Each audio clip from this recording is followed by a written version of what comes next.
Bismillahirrahmanirrahim. Assalamu alaikum viewers. Welcome to the part 5 of our lecture series which is regarding the e-commerce project in PHP and MySQL.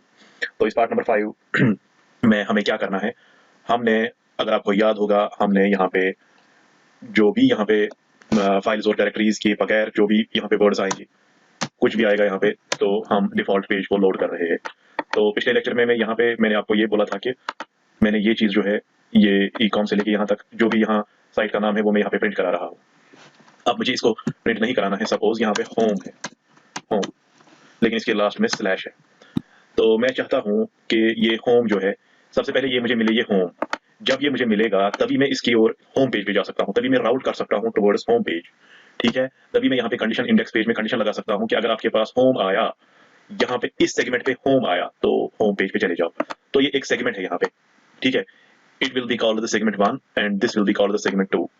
Okay, this is 1 and this is 2। तो यहाँ पे second segment पे home है। तो हमें क्या चाहिए, हमें हमें चाहिए जो ये आ रहा है, सबसे पहले जो ये आ रहा है यहाँ पे, जो ये अल्फाबेट जो ये आ रहा है, हमें देखना है कि इसके लास्ट में अगर स्लैश है, ये वाला स्लैश, तो सबसे पहले अगर इसमें ऐसे होगा स्लैश, ठीक है, बहुत सारे स्लैशेस होंगे, तो ये ऐसे आ रहा है जो कि अच्छा नहीं लग रहा है। मैं चाहता हूँ कि सबसे पहले ये स्लैशेस जो है, जितने भी स्लैशेस है, ये रिमूव हो जाए। इसको जब ये इसको रिमूव हो जाएंगे तभी जाके ये खूबसूरत सा होम यहाँ पे आ जाएगा। ठीक है, तो जब मुझे यहाँ पे खाली होम आया, तब मैं देखूंगा कि होम किस सेगमेंट पे है। This is segment 1 and this is segment 2। फिर मैं इसका सेगमेंट निकालता हूँ और सेगमेंट, मैं इसको बोलूंगा कि सेगमेंट 2 पे अगर होम है तो होम पे चले जाओ, सेगमेंट 2 पे अगर अबाउट है तो अबाउट पे चले जाओ। ठीक है, सॉरी ये यहाँ पे, लेकिन सबसे पहले मुझे ये स्लैश रिमूव करना है लास्ट में। तो आता हूँ मैं अपने कोड पे, जो मैंने इसके बैकएंड में कोड लिखा है, इंडेक्स पे मैं आता हूँ। तो सबसे पहले मैं यहाँ पे एक ब्रेक डालता हूँ, जैसे मैंने डाला था पिछले लेक्चर में। ठीक है, ब्रेक, मैंने यहाँ पे ब्रेक का यूज किया और मैं इसको सेव करता हूँ और इसको मैं रिफ्रेश करता हूँ। तो ये वाली चीज जो है, इसका ये सेगमेंट 1 है और ये सेगमेंट 2 है। सबसे पहले मुझे सेगमेंट 2 पे देखना है कि अगर स्लैश है लास्ट में, ये मुझे रिमूव करना है। ठीक है, तो मैं इस स्लैश को पहले रिमूव करता हूँ। मैं एक फंक्शन बना लेता हूँ नीचे, जिसमें मैं इस स्लैश को जो है वो रिमूव करता हूँ। तो यहाँ पे मैं एक फंक्शन बना लेता हूँ, फंक्शन रिमूव स्लैश। आप कुछ भी नाम रख सकते हैं, मैंने रखा रिमूव स्लैश। ठीक है, रिमूव स्लैश, मैं इसको एक पैरामीटर भेजता हूँ। पैरामीटर में इसको भेजता हूँ $URL। अब URL में मैं क्या भेजता हूँ इसको, मैं URL में इसकी पूरी लिंक भेजता हूँ। मुझे ये सारा इसमें भेजना पड़ेगा।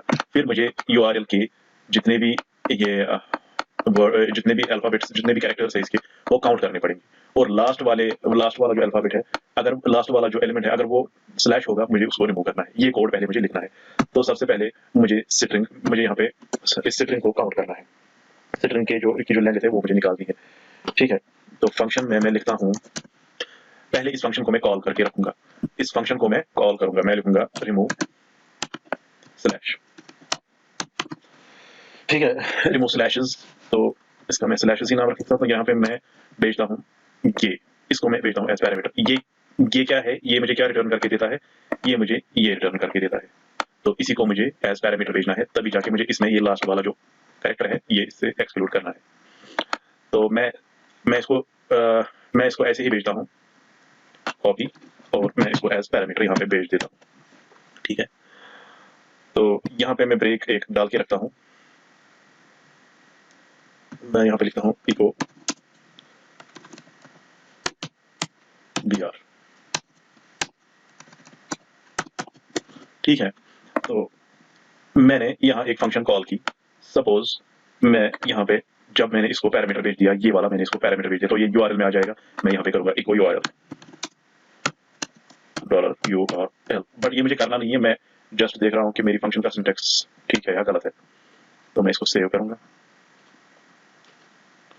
तो call to undefined function remove slashes, undefined function remove slashes.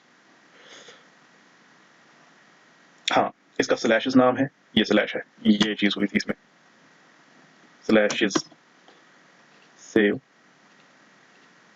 देख लीजिए आप, URL में मैं URL प्रिंट करता हूँ और URL में क्या है ये, क्योंकि ये मैंने इसको पैरामीटर भेजा था और इसका जो पैरामीटर URL मेरे से हो रहा है और मैं उस URL को प्रिंट कर रहा हूँ। तो मुझे इसको प्रिंट नहीं करना है, मुझे सबसे पहले इसकी लेंथ जो है वो निकालनी है। मैं लिखूंगा यहाँ पे $URL। ठीक है, $URL, इसकी मैं लेंथ निकालता हूँ।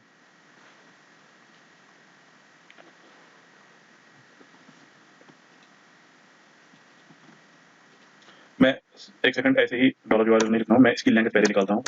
इसकी लेंथ कितनी है, मैं लिखता हूँ यहाँ पे डॉलर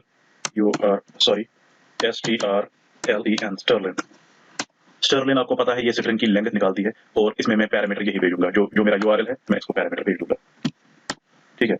और इसको मैं इको करूंगा, ये मुझे निकाल के देगा कि इसकी लेंथ कितनी है। सेव, और यहाँ पे मैं इसको रन करता हूँ, तो ये बता रहा है मुझे कि इसके 19 कैरेक्टर्स है। अब मैं देखूंगा कि क्या सच में इसके 19 कैरेक्टर्स है। This is 1 2 3 3 4 5 6 7 8 9 10 11 12 13 14 15 16 17 18 19। दैट मीन्स इसमें 19 कैरेक्टर्स है, ठीक है। ये इसको 1 से काउंट करेगा, 1, ये 0 नहीं लेगा। इसका पहला कैरेक्टर जो है वो 1 होगा, दूसरा 2 इंडेक्स पे होगा, 3 4 इंडेक्स, 5 इंडेक्स, इसी तरह 19th इंडेक्स पे इसका ये है। तो स्टर्लिन, तो मैं इसको बोलूंगा कि अगर स्टर्लिन जो 19th नंबर पे है, अगर वो 19th नंबर पे स्लैश है तो उसको रिमूव कर दो। अब मैं काम करता हूँ, मैं सबसे पहले मैं इको इसको नहीं करता हूँ। अब स्टर्लिन से क्या मिल गया मुझे, 19, दैट मीन्स 19, दैट मीन्स ये 19th पोजीशन पे है। तो मैं 19th पोजीशन वाला एलिमेंट कैसे यहाँ पे एक्सेस कर सकता हूँ, मैं पहले 19th पोजीशन वाले एलिमेंट को प्रिंट करूंगा यहाँ पे। तो मेरे पास जो URL है, मतलब URL में ये सब है, तो मुझे URL, मेरे पास URL एक स्ट्रिंग है, मैं URL की 19th पोजीशन पे अगर जाऊंगा तो कैसे जाऊंगा, तो यहाँ पे मुझे लिखना है $URL, एक स्ट्रिंग है, $URL एक स्ट्रिंग है, तो उसकी एरे की एड्रेस हम ऐसे लिखते हैं, एरे का ये 19 रिटर्न कर रहा है, क्योंकि मैंने अभी आपको दिखाया इको करके, इसका रिजल्ट क्या आता है 19, ठीक है। दैट मीन्स एरे का 19th एलिमेंट, मतलब सॉरी एरे नहीं, स्ट्रिंग, स्ट्रिंग और एरे का सेम तरीका है कि अगर हमें स्ट्रिंग का 19th, $URL एक स्ट्रिंग है, उसका जो एरे का जो हम अंदर लिखते हैं इंडेक्स, ठीक है, एरे का इंडेक्स वो ये है। तो दैट मीन्स URL एक एरे, या आप स्ट्रिंग कह सकते हैं, स्ट्रिंग का जो 19th एलिमेंट है वो इससे हमें मिल जाएगा। तो जरा मैं इसका आउटपुट देख लेता हूँ क्या आएगा, मगर ये एरर शो करेगा। देखिए इसने एरर शो किया, क्योंकि 19th offset, uninitialized string offset 19 in this, that means जब हम एरे की बात, ये स्ट्रिंग की बात करें या एरे की बात करें, तो वो 0 से स्टार्ट होती है, उसकी इंडेक्सिंग 0 से स्टार्ट होती है। लेकिन ये खाली अंदर वाला जो स्टर्लिन है, ये 1 से, ये इसको कंसीडर करेगा 1 2, ऐसे ही ये 19।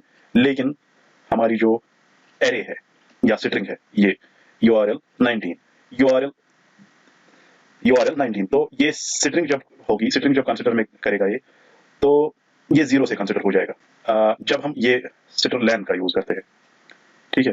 स्ट्र्लेन जो है वो काउंट करता है, मगर वो 0 से काउंट नहीं करता है, 1 से काउंट करता है कैरेक्टर्स को। लेकिन जब एरे या स्ट्रिंग हम ये यहाँ पे डिक्लेयर करते हैं कि URL एक स्ट्रिंग जो है उसका 19th पोजीशन है, तो स्ट्रिंग 19th पोजीशन जब निकालेगा तो स्ट्रिंग 0 से काउंट करेगा, 0 1 2 3 4 5 6 7 8 9 10 11 12 13 14 15 16 17 18, तो ये 18th पोजीशन लेता है, क्योंकि ये 0 से स्टार्ट होता है। उसमें 19th इसलिए आ रहा है क्योंकि वो 1 से स्टार्ट होता है, ठीक है। तो जब हम स्ट्रिंग की बात करते हैं, तो वो हमें स्ट्रिंग जब हम बात करते हैं तो वो एड्रेस 0 से, इंडेक्स 0 से स्टार्ट करता है, और वो 19th पे कुछ नहीं फाइंड करता है, 19th एड्रेस पे वो स्लैश के बाहर जाता है और इसलिए आता है ऑफसेट। तो हमें 18th पोजीशन निकालनी है उस टाइम। तो मैं क्या करूंगा यहाँ पे, मैं इसको URL, और जो इसका मुझे अभी तक 19th पोजीशन मिल रहा है यहाँ पे, मैं इसको -1 करूंगा, उसी वाले इंडेक्स पे मैं स्ट्रिंग की जाऊंगा।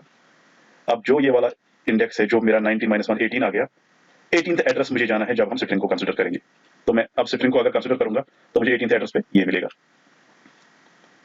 मैं इसको रिफ्रेश करता हूँ, सॉरी पहले सेव करते हैं, फाइल सेव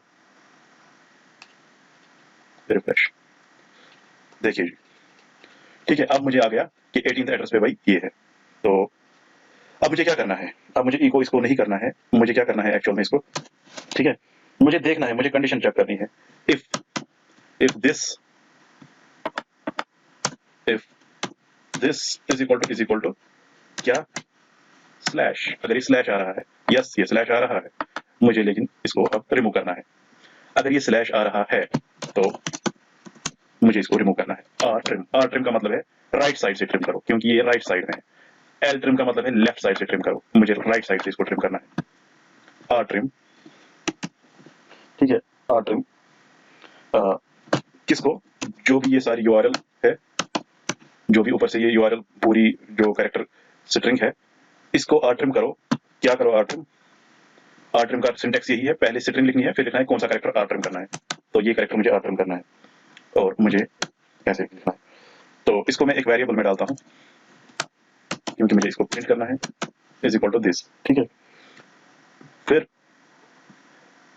ये तब तक मैंने क्यों यहाँ पे इसको ब्रेसेस में रखा, मतलब मैं क्यों बाहर निकल रहा हूँ अब, वरना मैं यहाँ पे भी रिटर्न कर सकता था, रिटर्न डॉलर यूआरएल, लेकिन मैं यहाँ पे रिटर्न नहीं करूंगा, क्योंकि अगर इसके पास फिर से आ गया सपोज इसके बाद ऐसे, अगर देखिए, अगर ये मुझे ये रिटर्न करता है पहले, ठीक है, अगर ये आर्ट्रम इसको करता है, चलो आर्ट्रम किया आर्ट्रम, फिर इसको दोबारा मिलता है, तो इसको ये अगेन आर्ट्रम करना चाहिए, इसीलिए मैंने ये इसको इफ कंडीशन में लिखा। ये तब तक इफ से बाहर नहीं आएगा जब तक ये सभी स्लैशेस खत्म नहीं हो जाएंगे।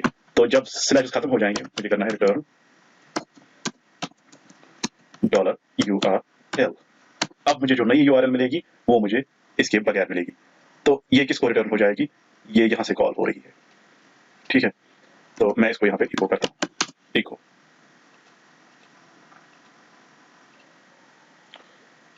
मैं इसको 1 सेकंड के लिए इको नहीं करता हूँ,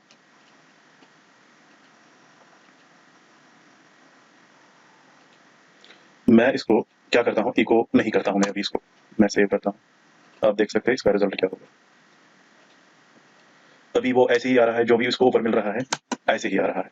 अब मैं मतलब अभी मैंने फंक्शन को कॉल किया, इसने इसको आर्ट्रम भी किया, रिटर्न भी किया, लेकिन मैं इसको नहीं इको कर रहा हूँ, मैं इसको प्रिंट ही नहीं कर रहा हूँ अभी। इसने अपनी जगह काम किया है, वो रैम में स्टोर है, अब इसको प्रिंट कराने की जरूरत है, तो मैं यहाँ पे प्रिंट कराने के लिए इसको लिखता हूँ इको, हो गया काम, सेव और इको। तो ये देख सकते हैं आप, जितने भी स्लैशेस थे यहाँ पे वो सारे रिमूव हो गए, और अबाउट हमें यहाँ पे मिलता है, देखिए आप, अबाउट स्लैश अगर है तो वो रिमूव होके नया यहाँ पे जो भी हमें एलिमेंट होगा वो मिलेगा, ठीक है। तो ये था ये कि रिमूव कैसे करेंगे हम स्लैशेस को, लेकिन हमें क्या जरूरत है, हमें ये लास्ट वाला एलिमेंट चाहे होम होगा अबाउट होगा हमें ये चाहिए, और इसी के बेसिस पे हम राउट करेंगे। अबाउट आएगा तो हम अबाउट पेज पे जाएंगे, होम आएगा तो हम होम पेज पे जाएंगे, इसी के बेसिस पे अब सारा चलेगा। तो फिलहाल आज के इस ट्यूटोरियल में इतना ही पढ़ेंगे, मिलते हैं अगले ट्यूटोरियल में, थैंक यू।